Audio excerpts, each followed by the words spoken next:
Hello, Internet. Let's talk fights.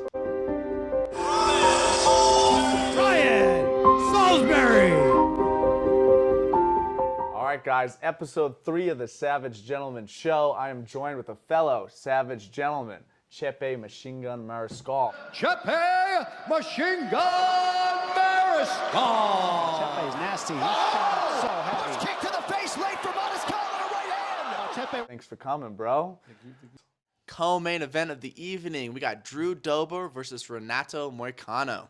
Chepe, what do you got for Drew Dober? I know you're familiar with this guy. Yeah, man, he's a great training partner, a great southpaw. I feel like he's going to do some damage with that southpaw. You know, he could work on those body kicks, right overhands.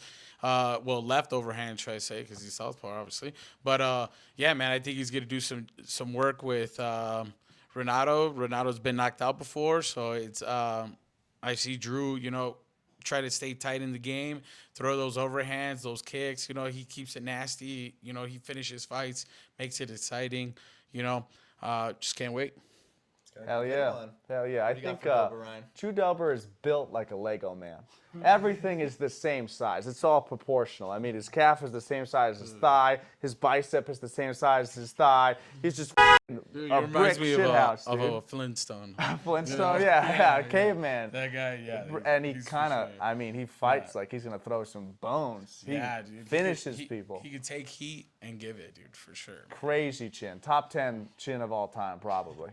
I remember back in the day he fought Tony Sims. You remember that fight? Dude, he got They beat the dropped. fuck out of each dude. other. Yeah, dude. It was Sims a ended great up fight. fighting in the UFC, but that was a barn burner. If you've never seen that fight, do yourself a favor. Before the UFC, Drew Dober and Tony Sims, both UFC vets, scrapping it out in Colorado.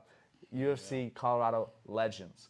But for this fight, I think Dober, I think he can really hurt Moicano. Moicano's better at pulling than he used to, but if he sits flat-footed at all, if Dober starts finding his slips and rips, splitting the guard, Dober's going to put a hurting on him. He's really going to rock him. But Moicano's tough in his own right. Rob, what you got for Mr. Moicano? Money Moicano. If I was giving a basic breakdown for Moicano, it would be club and sub. What do I mean by that?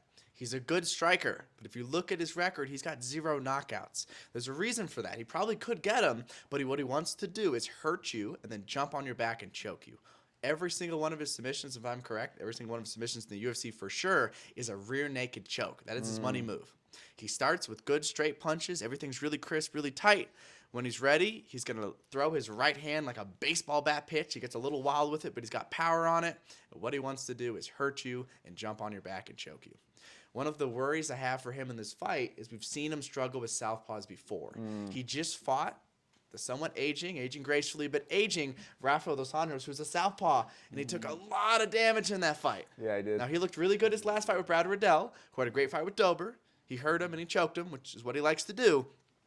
But I think the southpaw Drew Dober is going to give him a lot of trouble. If we have an official prediction for this fight, what would you say, Chepe? Man, I got Drew Dober. I think any round with a knockout, dude. Always dangerous. Yeah, I'm going to have to go with Drew Dober as well. I think he gets a performance bonus. He gets Moicano out of there before the end of the fight. Guys, I think we're a little bit biased, but we all got our boy Drew Dober. Co-main, next fight. Boom.